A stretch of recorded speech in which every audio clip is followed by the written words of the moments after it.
ఆయన ముందస్తు పేర్కొన్నది ఏంటి? వాళ్ళ నియోజకవర్గ అభివృద్ధి లక్ష్యంగా ముఖ్యమంత్రి గారితో పనిచేయడానికి తాను ఏదైతుందో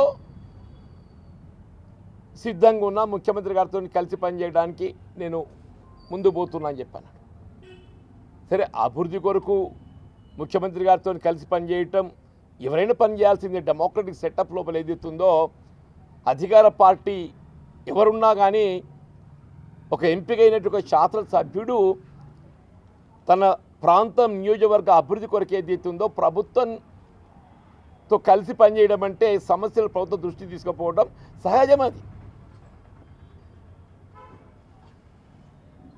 ఇవాళ ముఖ్యమంత్రి గారితో కలిసి పనిచేయడం అని చెప్పారంటే కాంగ్రెస్ పార్టీ అంతర్గత వ్యవహారాలలో జోక్యం చేసుకోవటమా? ఇప్పుడు నీ లక్ష్యం ఏదైతుందో నియోజకవర్గ అభివృద్ధి కొరకు ముఖ్యమంత్రి గారితో కలిసి పనిచేస్తున్నా అని చెప్పని పేర్కొన్నాం. All right. ఇవాళ నేను కూడా గతంలో ముఖ్యమంత్రి గారితో కలిసి పనిచేసింది, నేను కేసీఆర్ గారితో కూడా కలిసి పనిచేసింది. నేను 2014లో ఏదైతుందో కేసీఆర్ గారు ముఖ్యమంత్రి అయినప్పుడు నేను then I was elected MLA Congress party. నాకు నియోజకవర్గ అభివృద్ధి లక్ష్యంగా ఏదైతున్నదో నేను ఈ ప్రాంతంలో ఉండే సమస్యలను దృష్టికి తీసుకెళ్ళి ఐ గాట్ ఇట్ శాంక్షన్. ఎవరే కానీ చెప్పంటున్నాను.